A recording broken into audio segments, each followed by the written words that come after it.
So yesterday's lesson was 8.2 and we looked at greatest common factor. Today is 8.8 and we're going to factor by grouping, which is an extension of the greatest common factor.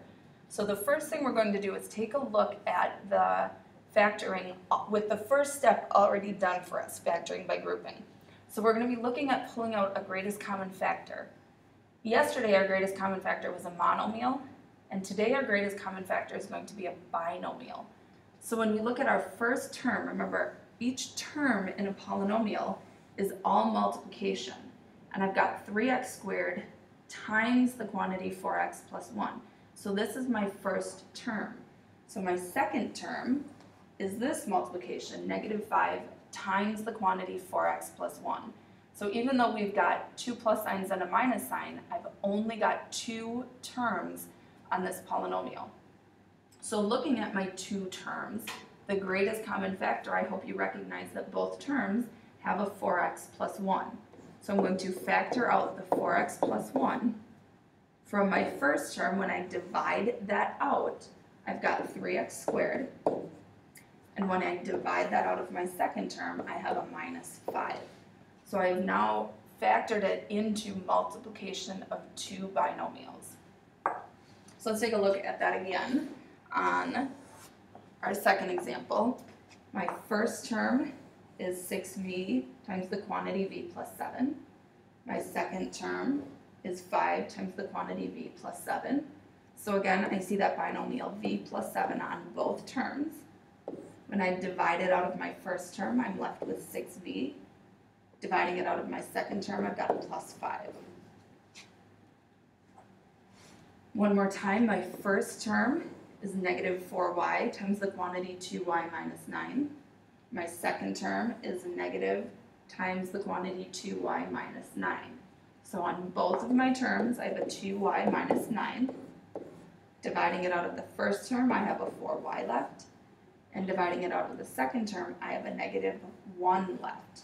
A negative 1 times the quantity 2y minus 9. Remember, if we're multiplying by a 1, we don't have to write it. So there was really this 1 here times my binomial. All right, now we're going to take a look at factoring by grouping when it's not already grouped for us.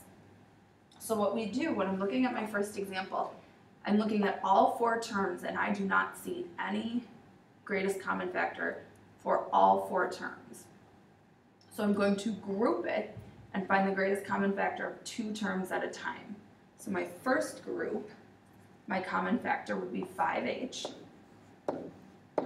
Dividing that out of each term, 10 divided by 5 is 2. I pulled 1h out, there's 1 left. 35 divided by 5 is 7, and I pulled the h out. So now looking at my second group, the common factor for 6 and 21 is a positive 3. I don't see any variables on both terms. 6h divided by 3 is 2h, and 21 divided by 3 is a plus 7.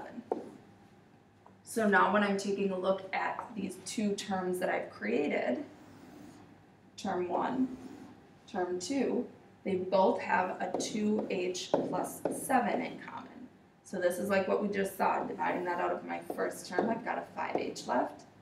Dividing it out of my second term, I have a plus 3. Second example, looking at all four terms, I don't see a greatest common factor. So I'm going to look at them two terms at a time again. So for my first two terms, I'm seeing a common factor of 3m squared, 2 being the smaller exponent. 9 divided by 3 is 3. I pulled two m's out, I have 1m left. 6 divided by 3 is negative 2. And I pulled both m's out. Looking at my second two terms, I'm seeing a common factor of 4. 12 divided by 4 is 3m.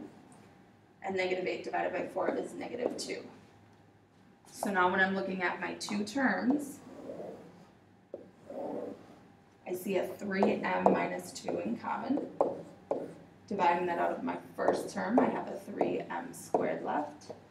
And dividing it out of my second term, I have a plus 4 left. Last example.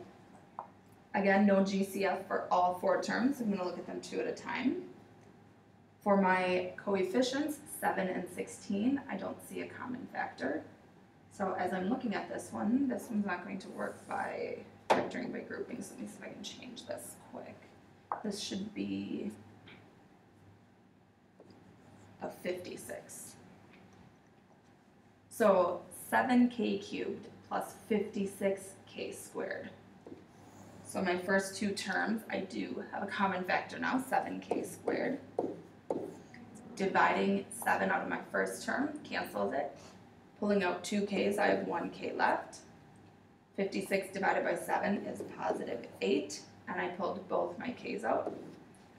Looking at my second two terms, I'm seeing they have a negative 9 in common, so I want to pull that negative 9 out.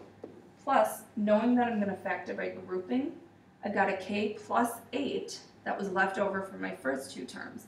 So for my second factor by grouping, I want a k plus 8 left. So I'm going to have to factor out that negative 9 in order to get it to match what I had from my first factoring.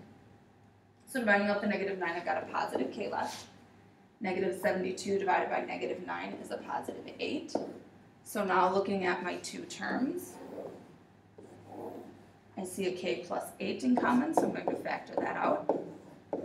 Dividing it out of my first term, I have a 7k squared left. Dividing it out of my second term, I have a negative 9 left.